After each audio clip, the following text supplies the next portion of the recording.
Uh, okay.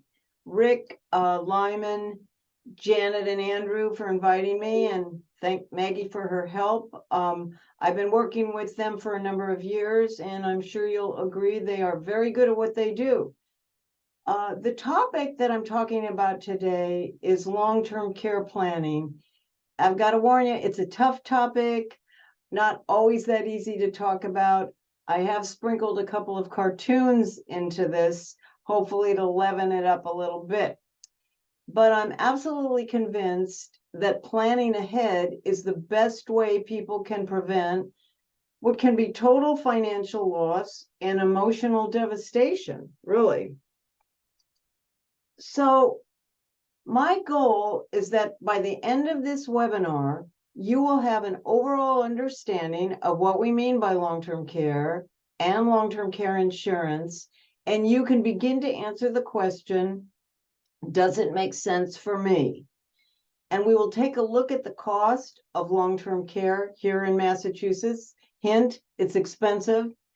And we will explore the basics of designing a long-term care plan.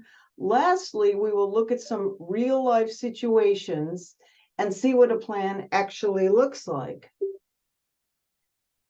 People have all kinds of reasons for looking into long-term care and long-term care insurance. Most people say to me, I want to stay in my home as long as possible. Or they might say, I never want to go to a nursing home. People want choice. Where you get your care does make a difference, and you want to be able to pay for it. Other people are concerned about running out of money, that they may outlive their nest egg. How much is enough? We will address that. Not wanting to be a burden on families is something I hear a lot.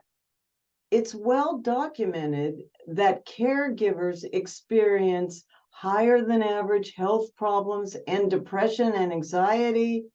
I think this is often overlooked by people who are looking into long-term care insurance, what the drain is on families if they have to rely on them.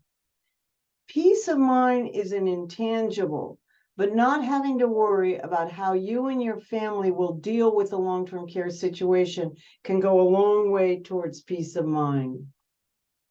What do we mean by long-term care? So the definition in a long-term care policy is if you need help with the activities of daily living, which we will look at, but they are things like dressing, walking, bathing.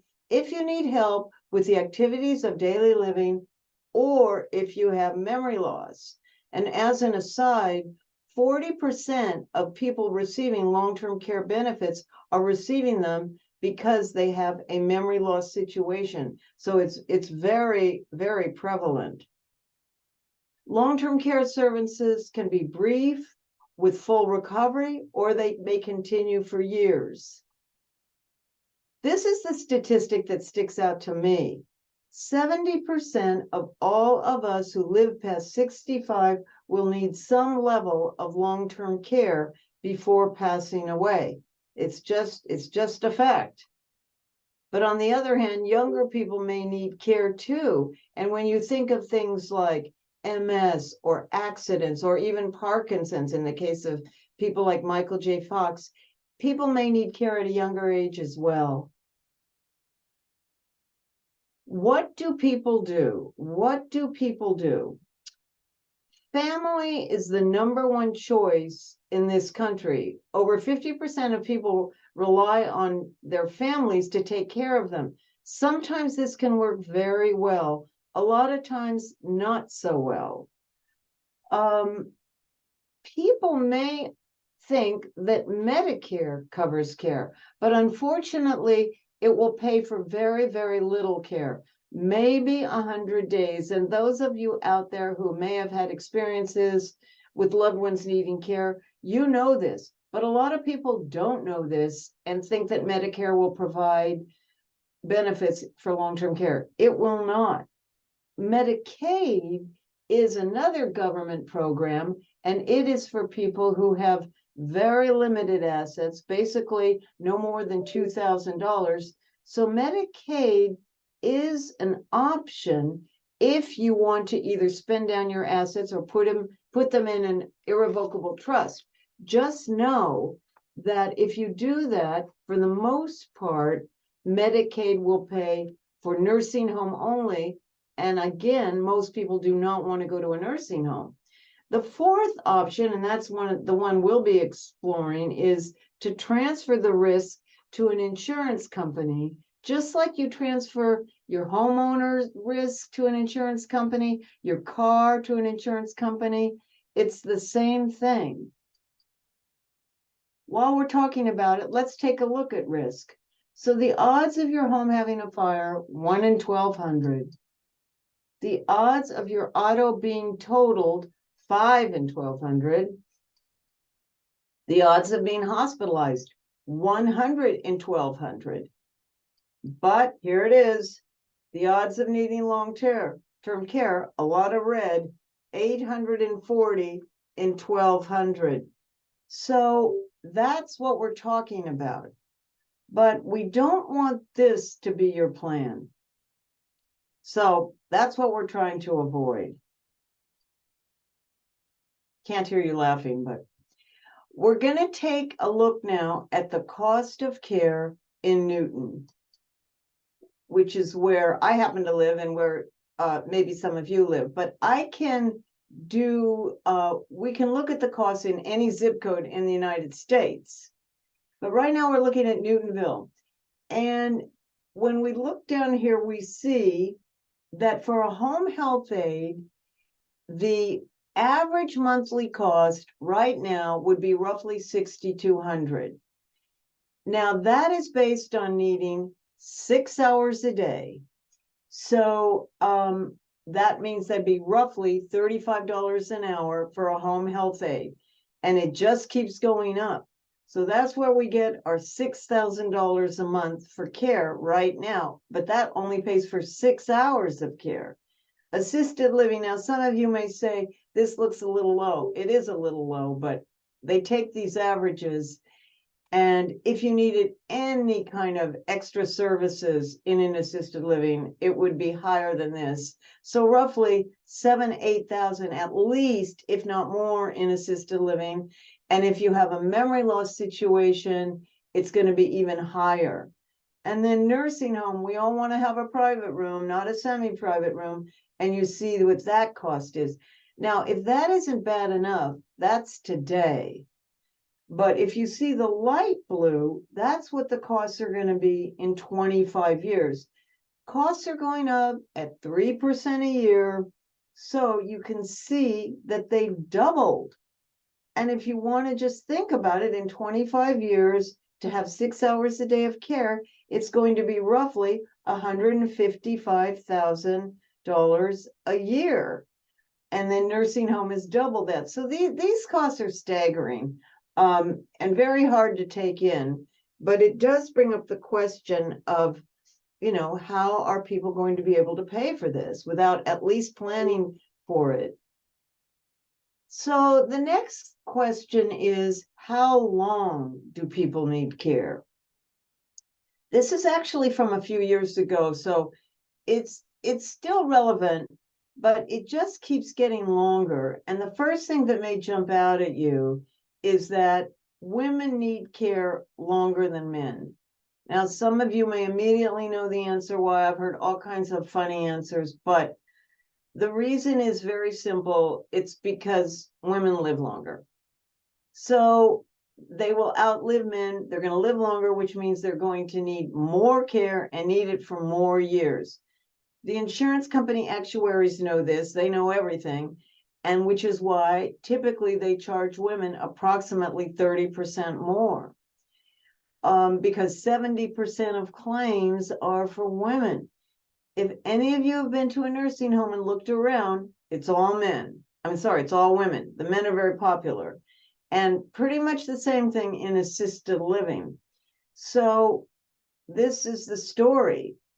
But it's good to think about it's good to know about this, because when you're putting together a long-term care insurance plan, one of the questions that we have to plan for is, how many years do you think you're going to need care? Which is pretty much unanswerable, but at least we have some statistics here, and then we can talk about family history, etc.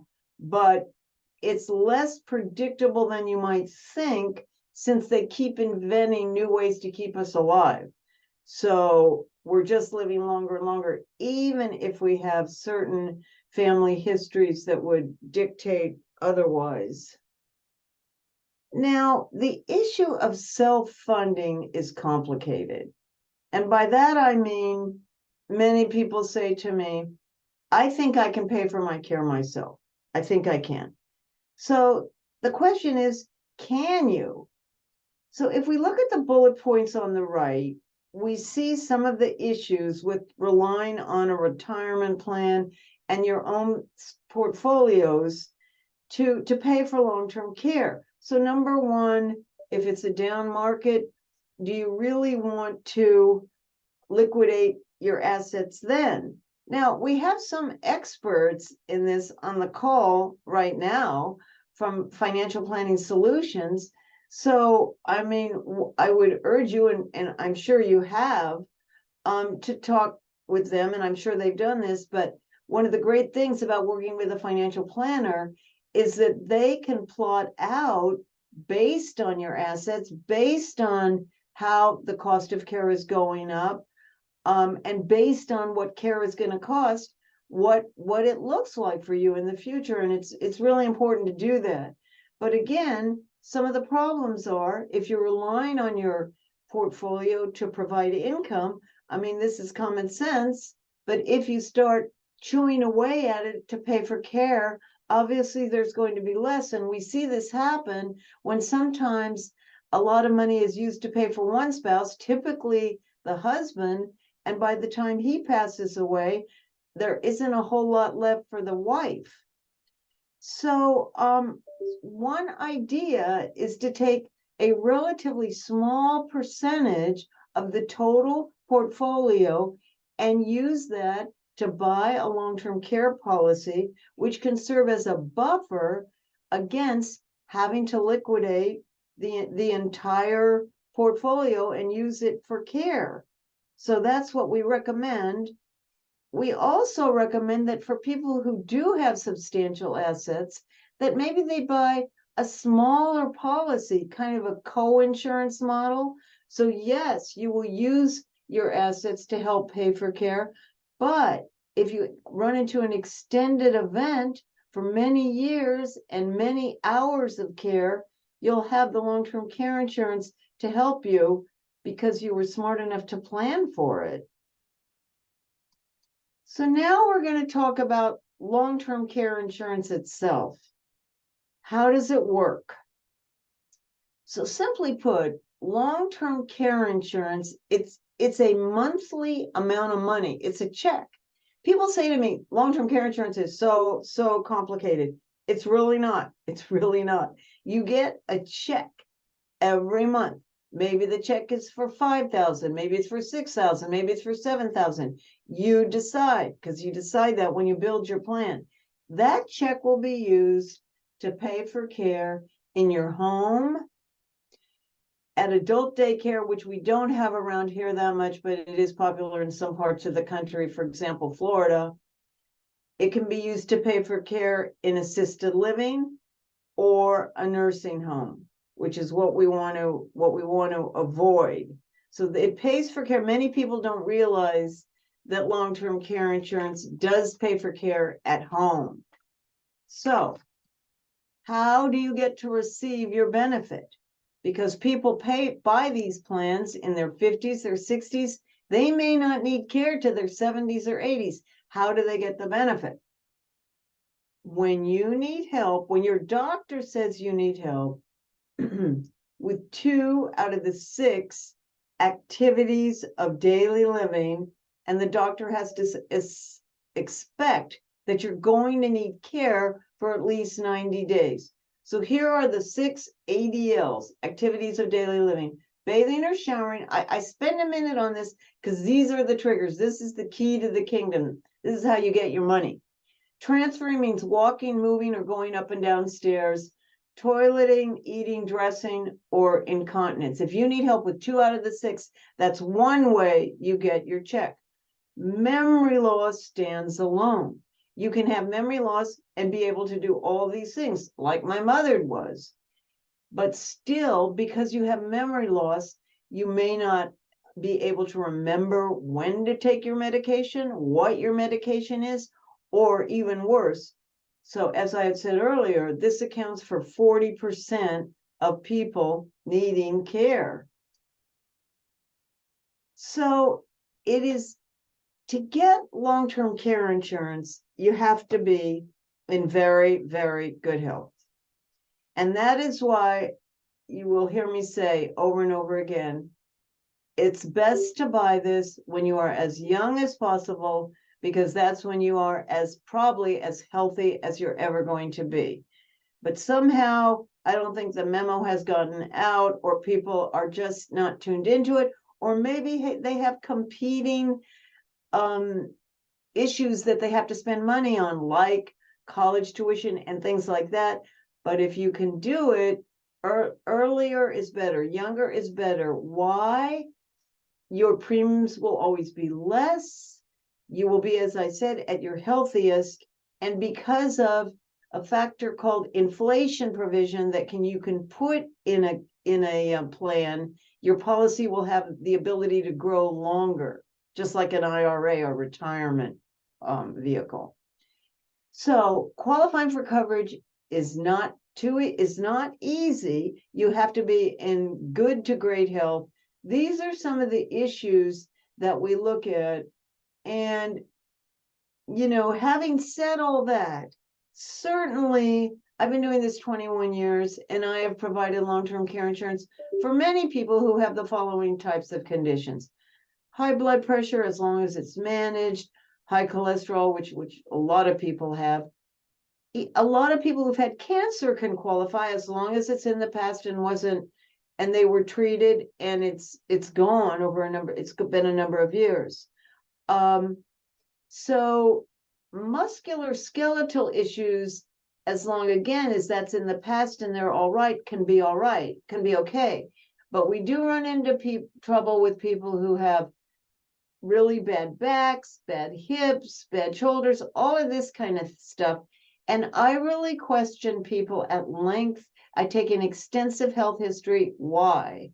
So that I can present the health history to the carriers and find out, is this person eligible, and which carrier is going to give them the best deal, the best policy, all in the interest of preventing someone from being declined. We want to prevent someone from being declined. And so that's why this health history, it can be laborious, but that's why I spend a lot of time on it. I am on first name basis with all the underwriters at the major companies.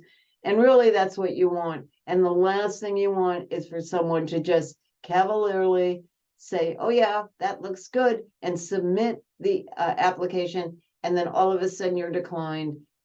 Once you're declined, it can be tough to get it elsewhere. In certain states, not Massachusetts, unfortunately, we have some policies that will cover people who have, let's just say, not the greatest health, but we don't have very many of those options, slim to none, in Massachusetts. But we try our best. So this is a big deal, is the health. And again, why it makes sense to start early. Here's some underwriting updates. It's getting tougher. Denials are increasing for traditional long-term care insurance. There's 2 types of policies, traditional and hybrids. I'll talk about that in a second. I'll just put all of these up there and then we'll talk about it. So you can see that from 2012 to 2019, under 50, 1 in 5 people got declined. Between 50 and 59, well, it was the same, I'm sorry. But ages 66 to 64, 1 in 4. I mean, you can see the older you get, it gets tough. And when I'm dealing with a 70-year-old, and God knows there's plenty of healthy 70-year-olds out there, that's for sure, but it just gets tougher. So I may be, overemphasizing this, but this really is our biggest obstacle. Now, there are two types of policies: traditional long-term care and what are called asset-based long-term care, or hybrids. With traditional long-term care, you get, let's just say, $6,000 a month would be the benefit. Maybe you will receive that for 4 or 5 years, however we decide. We're going to look at that in a minute. And then maybe we will put what's called an inflation provision in, so that the benefit, the $6,000, will go up every year, because we already see that the cost of care is going up. Now, this was the only kind of product we had for many years. And then people started saying, well, what if I don't use it? I don't like that. What if I don't use it? And we would say, well, but you were insured the whole time. But people didn't like that idea. So the insurance industry came out with these plans called hybrids, and it's basically life insurance with a long-term care insurance rider.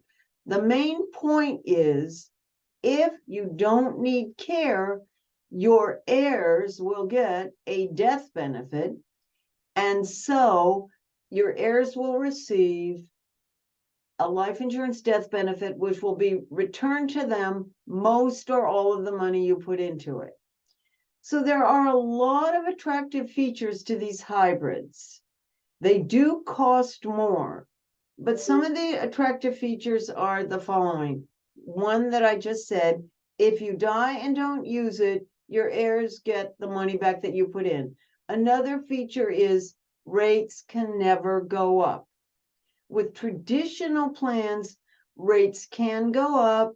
They are not going to go up every year, but the carrier can petition the Division of Insurance, and if they receive permission, they can raise the rates. And that's a whole discussion all on its own, but they're not doing it as much as they used to, but it is still a risk. With hybrids, where you have the death benefit, etc., rates cannot go up. Another feature of hybrids that's popular is, if you want to surrender your policy at an older age, you can walk away with most or all of your money. People love that as well.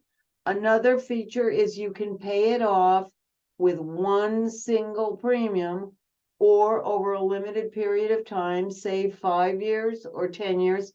People like that. That also means that it can cost more, because you're paying it off in a limited period of time. We're going to look at some examples in a minute. So these hybrids are growing in popularity. They do cost more.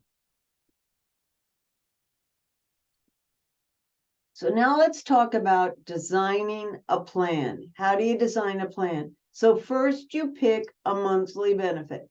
How do you do that? It's based on a couple of factors. Where do you live? Do you live in Newton, Mass, or do you live in Memphis, Tennessee? Because you're going to need a larger benefit in Newton, Mass than you're going to need in Memphis, Tennessee, or even in Florida. So where do you live? Number two, what does the rest of your asset picture look like? Can you pay for part of your care? And we can do this kind of supplemental program. We're going to have the long-term care insurance pay part of it. Good. That also argues for a smaller monthly benefit. And then lastly, and in some cases, most importantly, what are you willing to pay? That's going to influence what you're willing to pay for it, because obviously the more monthly benefit you purchase, it's going to cost more. Next, how many years do you want to receive your benefit? Now, some people can't even believe that you have to choose this, and they just say, you mean it doesn't pay forever? Well, actually, you can get a lifetime or unlimited benefit period that will pay forever. And these are more expensive. They are out there. If you don't want to go that route, we pick a limited time period, like 4, 5, 6 years. And this means that from the time you start needing care, this is the number of years you will receive your benefit. So that's the second choice. Now, are we going to add an inflation rider? If you are in your 70s, especially mid 70s and up, we do not need an inflation provision.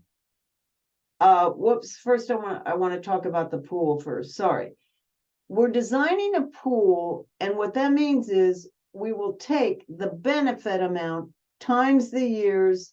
This gives us our pools. Here's the example. 4,500 times 4. Here's our pool of money. So that's important to know. That is what the pool is going to be. Now, inflation. We're going to add inflation, though not necessarily every time. But if you want your benefit to grow, again, if you want that $5,000 a month to become $10,000 a month in 24 years, we're going to add an inflation provision.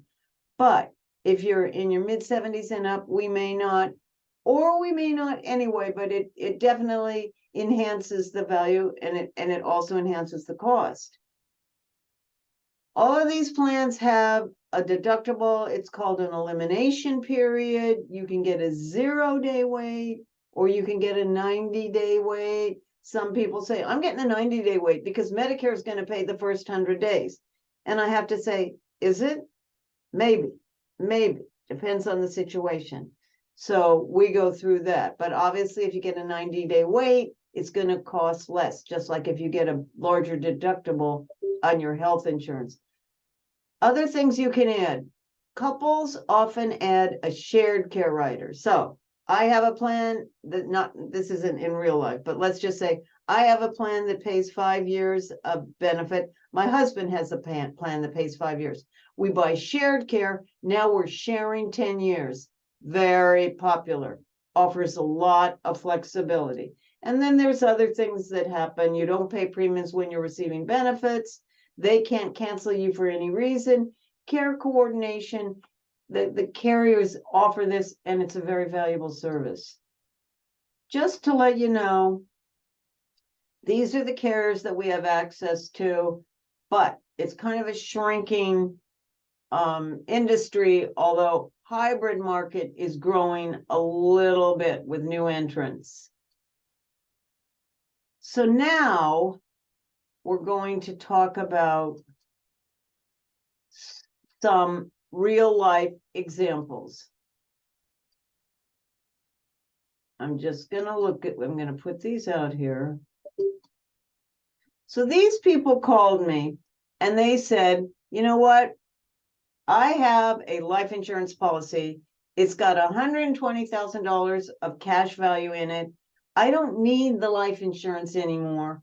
What can we do with this? So there's something called a 1035 exchange. We can roll that $120,000 tax-free into a long-term care plan and buy a policy. This would be one of these hybrids. As I said, you can pay for it with a single premium. So Ted and Alice, age 63 and 61, that's what we did. What did that get them? That got them each $6,462 monthly benefit each. Here was each of their pools, and that's about 4 years, I think, each. And when they died, there would be a death benefit. Now, this is a plan that has a death benefit at the second death. But in any event, here was the death benefit if they didn't use it. So not bad. They put 120 in, they got 215 out.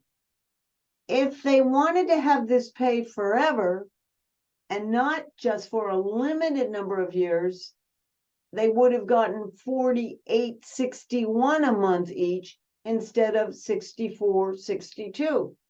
So they were happy because they had other assets, and but they knew that they were able to take this life insurance policy they weren't using, converting to a long-term care plan, and they felt much more comfortable. I have some very famous clients. So Harry and Sally called me, and they wanted to get a plan. And they weren't interested in a hybrid. They didn't care about a death benefit or anything, but they just wanted a simple plan.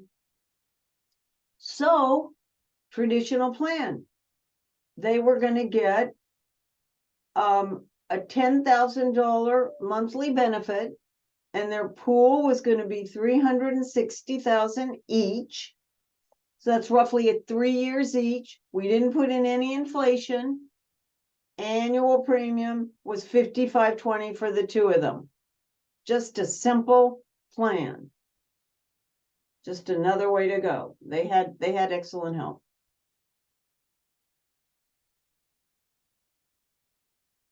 Another one of my clients. He's a very nice guy.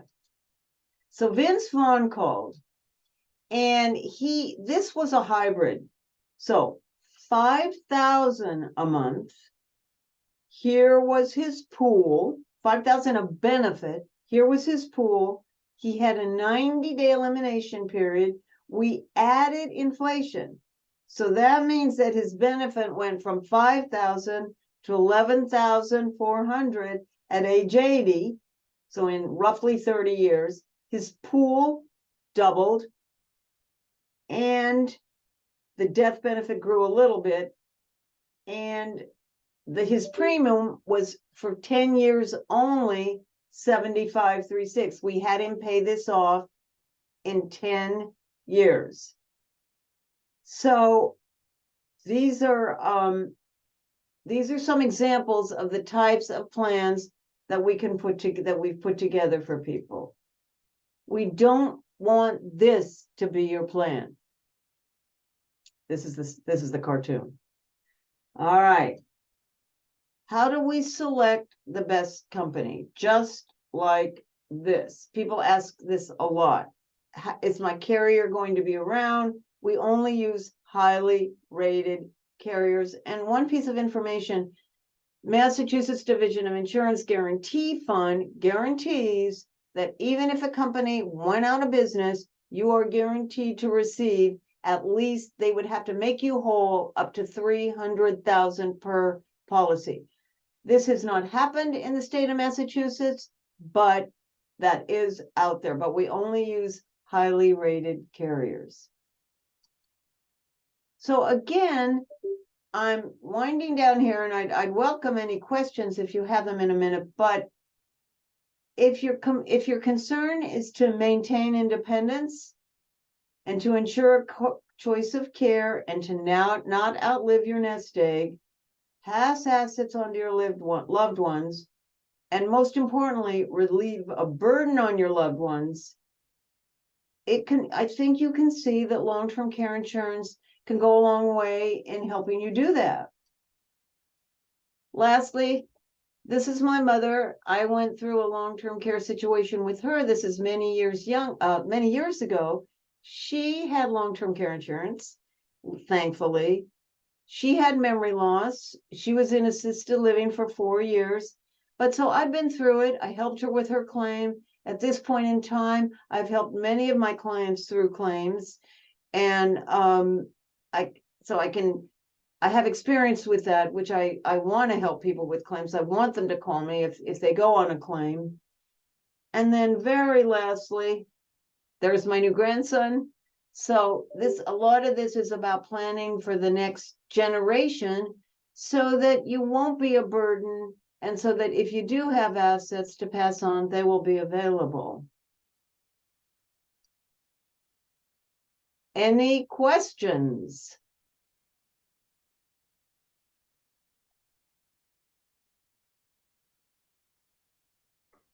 If anyone has any questions, they can just unmute themselves and ask, or just put it in the chat, which is open to everyone, and we will address them.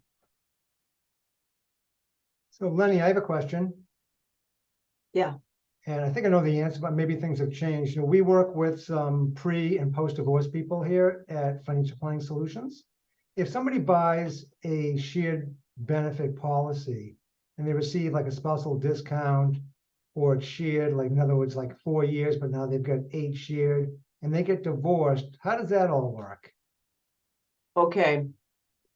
So again, just to reiterate, you might be, each person, you have them, let's say that we're sharing 6 years, 3 years and 3 years, and then they get divorced. So if they're on, I mean, nothing happens is the quick answer. They're still going to be sharing that policy. They're going to be sharing it, which is really how it goes. So the insurance company is not going to split it. You know, one can't walk away with 3 and the other has 3. No. So they're going to have to remain on amicable terms, really. Now, when one dies, if that person didn't use it, that person's pool will go to the surviving spouse also. But that's how it works. You can't split it in half. You can't. Okay, all right. And do people have to be like legally married? Or can No, they be domestic no, partners? they don't. They just have to be, and they don't even have to be a domestic partner with any of that, but I mean, with any legal documentation. So no, they don't have to be legally married. They just have to live in the same house, basically? Yes, which they never investigate, but yes, yes. Okay, thank you. You're welcome. Now I see there's a couple questions. Okay, the individual is otherwise healthy and no warning signs of illness or problems. Is there an age? I love this question. Is there an age at which you recommend people start looking into LTC insurance? And is it fair to state that the longer you wait to obtain LTC insurance, the higher the premiums? Is there an age I recommend? Yeah, short answer, 50s. But 40s are even better. It's just that nobody really wants to do it then unless they've had parents who had really, really bad situations. That can motivate them. 50s is a good time, but if not then 60s. So yeah. And then is it fair to state that the longer you wait? Yes. The higher the premiums, the longer you wait. Okay. There's another one here. Leni, yes. Are there joint hybrid plans that pay after the first person dies? Yes. Or does one have to wait until both a husband and wife pass? Okay. So, hi, Lyman. Let's just go over this. So with a joint hybrid plans, of which now there are all of 2 carriers, just 2. There was only 1 for a long time. Now there's 2. So with a joint hybrid plan, if one member of the couple needs care, he or she will receive a benefit right then. And then when the second one can receive a benefit whenever he or she wants to as well. But the death benefit will only be paid at the death of the second spouse. One death benefit at the death of the second spouse. So the advantage of the joint hybrid plan is simple. You can share your benefits. You're sharing 3 and 3. You're sharing 6 years. You're sharing 8 years. You're sharing 10 years. That's the benefit. The other thing is they're less expensive. Absolutely less expensive. The disadvantage for some is that the death benefit is only paid at the second death. I hope I answered that. I applied for long-term care insurance in my 50s. When I had hepatitis C, I was denied, of course. Now I have been treated and cured. Now I have very good health. Now would I have a chance now? Oops, forgot to say I was 73. Maybe. A very definitive answer. Maybe. You'd have to speak to me. But there are certain health issues where after a certain length of time goes, you're okay. But I'd have to get some details. There was also another question earlier, I think you missed, maybe, could we get pricing? I guess, should we just put them in touch with you because it varies? Oh, I did miss it. Yeah. Okay. That's the answer.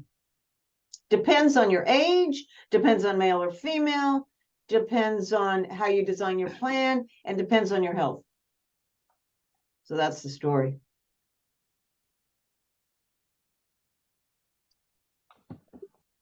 Any other questions, or should I just talk about my grandson? No, just kidding. Any other questions?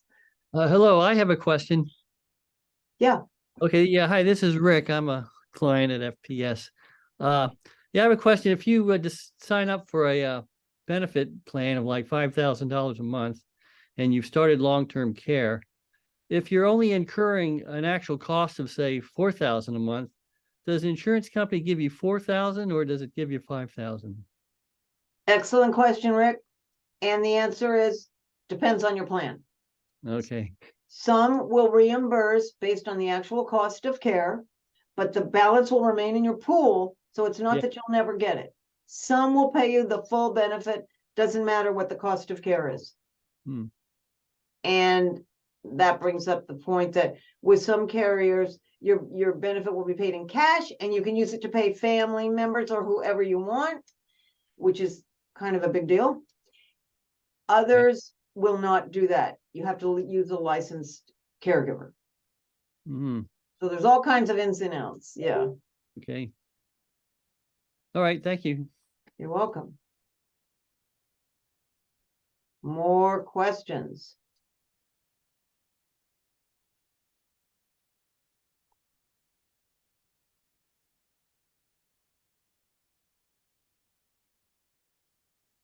Yeah, I have this is Rick again. I have a comment that my in-laws were having to deal with long-term health care.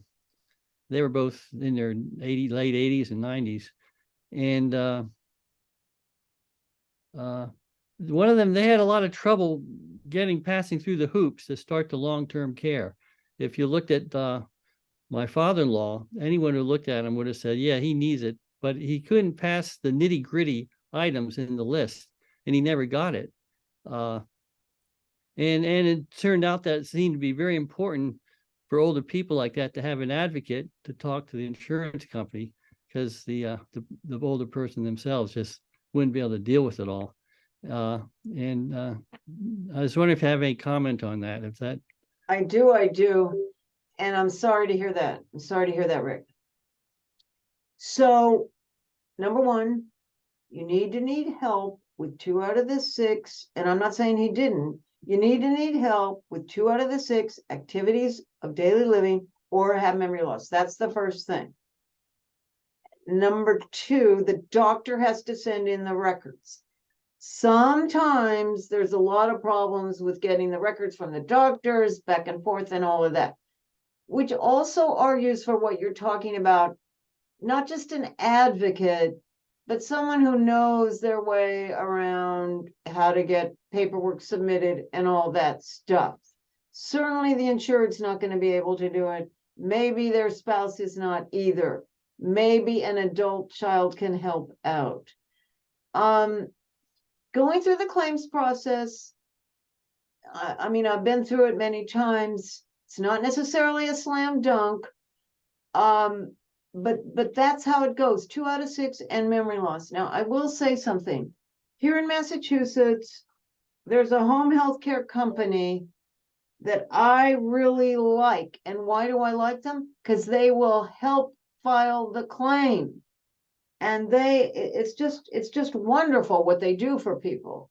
So for people who live in Massachusetts, well, they're actually nationwide. I'm just going to say it. The name of the healthcare agency is Amada Senior Living, AMADA. And they are wonderful at helping people through the claims process. They know exactly what to do. So Rick, I don't know the details of the situation. I'm sorry to hear it, but I will say that it's very helpful to have somebody who can help the insured with it, whether it's an adult child or whoever. I also know a claims advocacy agency, and if you want to make an appeal, they help with that. So that's the story. Yeah, okay.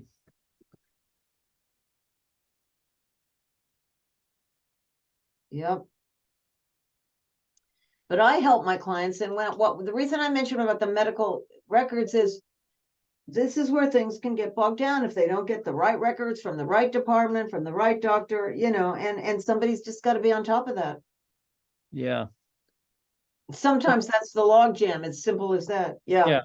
Well, my father-in-law had a daughter who was a lawyer and a nurse, so she good. talked to people. And then my own wife was helping him out too. So they had a lot of help to navigate that. But it looked pretty clear that neither of them would have been able to do that without help from Oh, their. no, no, I'm not gonna kid you. Yeah, No, yeah. no. And what that argues for, what I tell people who buy this from me, tell your kids all about this, tell them where you have a policy, give them my name. I mean, yeah, Yeah. Yeah. absolutely. Hey, Lenny, I have a question. Can you speak a little bit about, home care versus nursing care? If someone's in different types of facilities, like, a true long-term care facility versus an assisted living facility versus like an adult kind of like transitional kind of place, like how that long-term care, what it pays for? How long-term care works in the different venues, Yeah, care yep, insurance. Okay, so at home, it's pretty straightforward, other than whether it has to be a licensed home or certified home health aide or not. But the deal is, you have to, at least in the beginning, if it's one where they're not going to just send you cash, then every month you do have to submit an invoice showing the hours that you received care. Now, many home health care agencies already know what to do. They love it when you have long-term care insurance, and they will submit the invoice directly to the long-term care insurance company. The company will then either cut you a check or send it to the home health care agency, depending on what you want.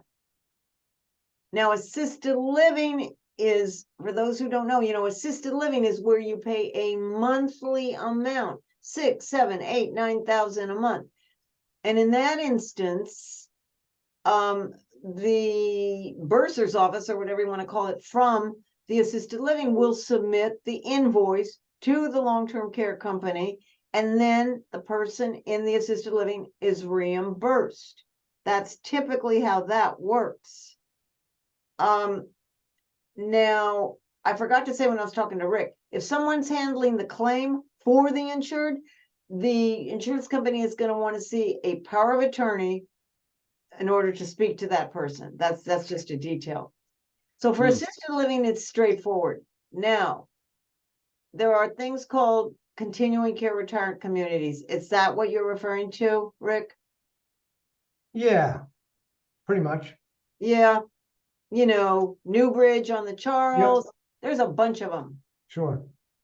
And here's how is long-term care insurance going to work? And I'm going to give you a very scientific answer. It depends. Each place handles it differently. Depends how it's set up. I have spent hours on the phone with these CCRCs, continuing care retirement communities, for somebody who wanted to know if they should go to that community. And I've called them and, had them walk me through how the long-term care insurance would be treated. If somebody has their eye on a certain one of those, they need to call and see how it works. It's hard to say. What's the one on the South Shore that people always, not Foothills, I forget.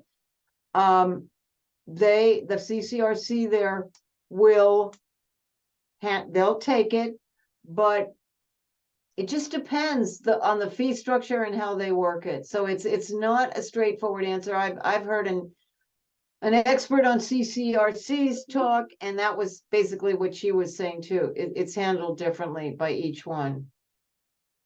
Okay, and then another question, if I have a patient that's been in a long-term care facility with MS for, I think, over 15 years, they're confined to a wheelchair, they can't use their hands, they can't walk, they can't really feed themselves. They hit every one of those activities of daily living. And the insurance company, I'll tell you, it's Transamerica, which I don't think sells insurance anymore, but they every year require this, really lengthy procedure where they have to go in there, they have to, evaluate her, they want doctor's letters, and it's always a hassle because I've helped with this every year, but it's hard to get the doctor to send stuff out. It's hard to coordinate the nursing home for someone to be there because the patient can't really navigate any of this. Is this something that's with most long-term care companies where once somebody is on claim in a facility, they're gonna like evaluate them every year to see if they still qualify? That's a bit rigorous, what you're describing. Yeah, well, they've already paid out well over $1 million. It's a lifetime Well, policy. but, with certain conditions where it's clear the person is not going to get better, Right. I can't answer that for every company or situation. I know that it's not in every situation, and it sounds a bit unusual to me, but you've Yeah. experienced it, or your client or the patient has. So what can I tell you? Typically with things where it didn't happen with my mother, I'll tell you that. And Yeah. her memory loss was not even that bad, but that was a while ago. And it didn't happen with a client of mine who had a massive stroke. And they would reevaluate him. Now that happened to be Prudential. No, maybe it's a Transamerica thing. I mean, they even ask questions. I've seen the questions that, can you walk 5 feet and carry a 5-pound odd? I mean, and it's obvious she's not able to do any of that, but it's like they have a list and they have to like just ask these questions, even though they see the person in a bed. That's too bad. That's too Yeah. bad. It seems ridiculous on the face of it, but Oh, it's a pain. it's a hoop, depending on what they have to go through. Yeah. Okay.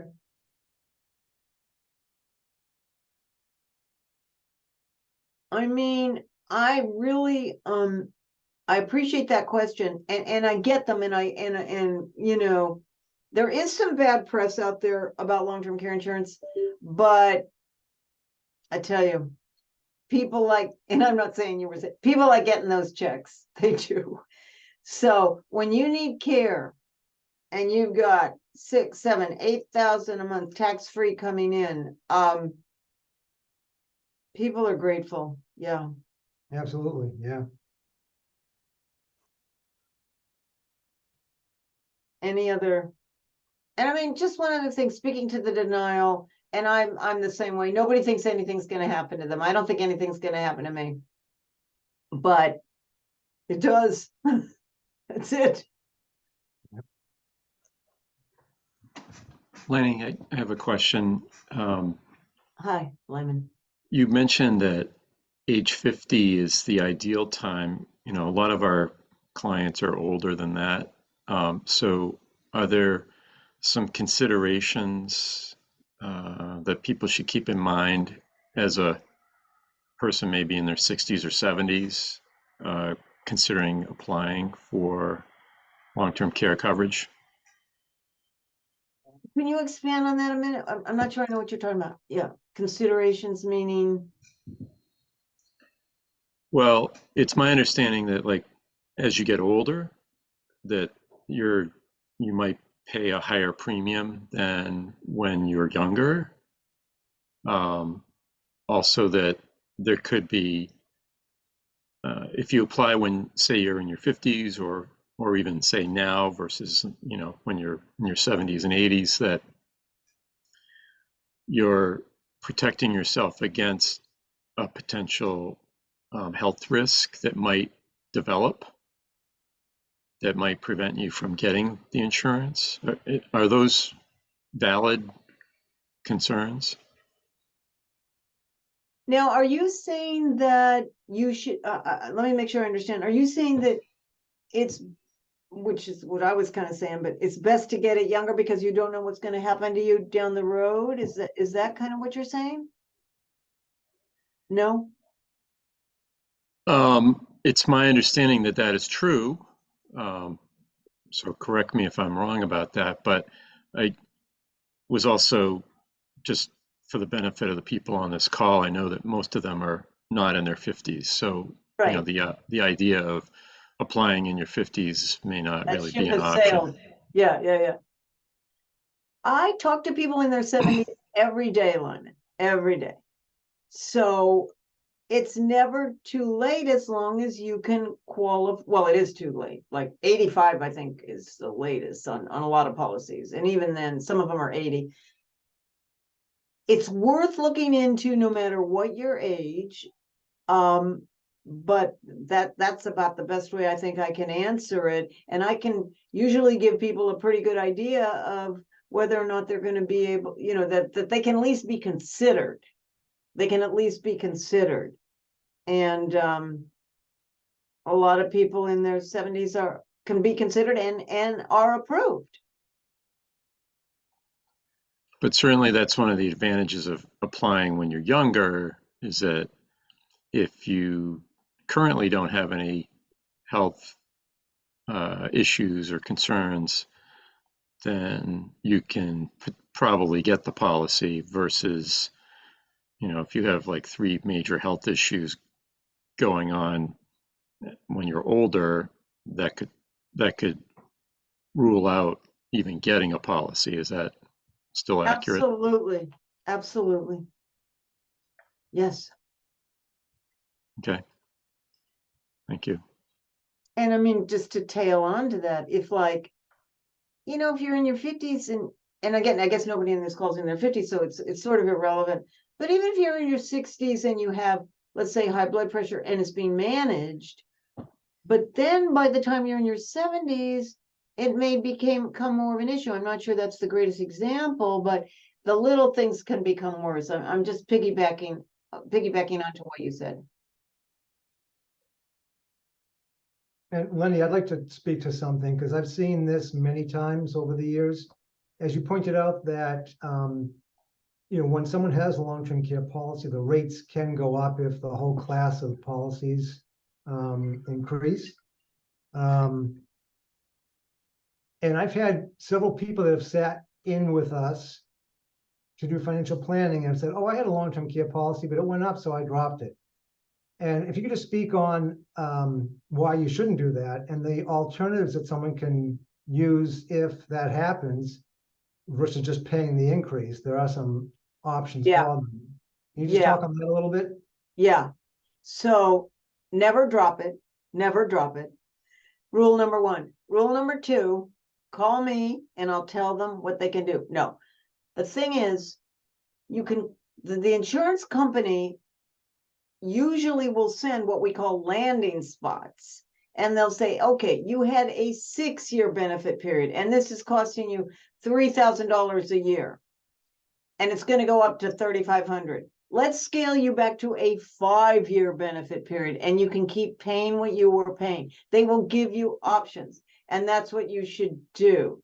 So a leading carrier, I don't mind saying the name, Genworth, has been having, there's a lot of rate increases all over the place, but you can work with Genworth, you can call them, and you can say not only the options they give you in the letter, because they don't give all the options. So you call the insurance company, you call your agent if they're around, what are my options to scale this back so I can keep paying what I'm paying? Do not drop it and do not take the buyout.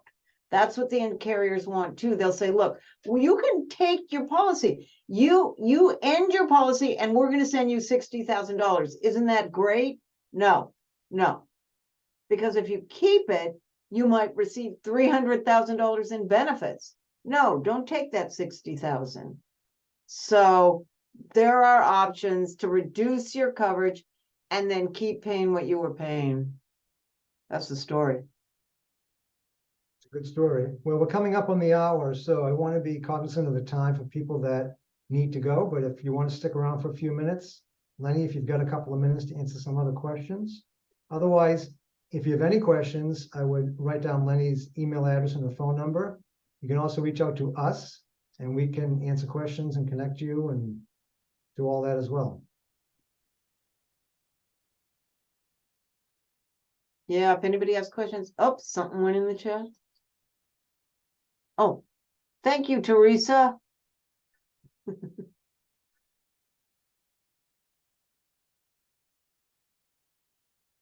And any other questions? I'm here.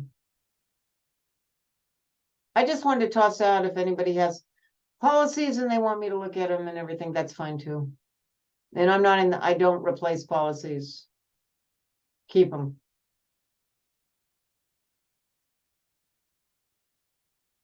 Thank you, thank you, thank you.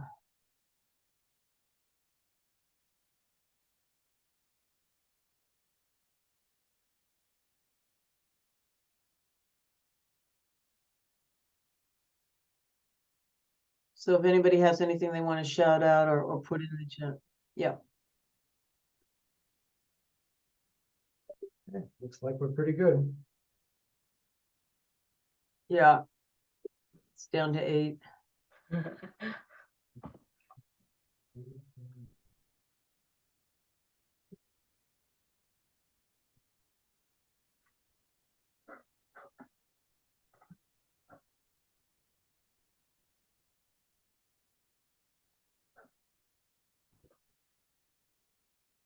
One in the chat. Elena, I can email you and Lenny and introduce you via email. I will, Helena.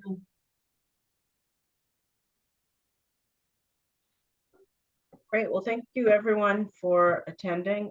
This is also being recorded. If you want to get a copy of the recording, I'm happy to send that out once we publish it. Thanks, everyone. Thank you. Thanks, Lenny. Thank Thank you, you, Lenny. guys.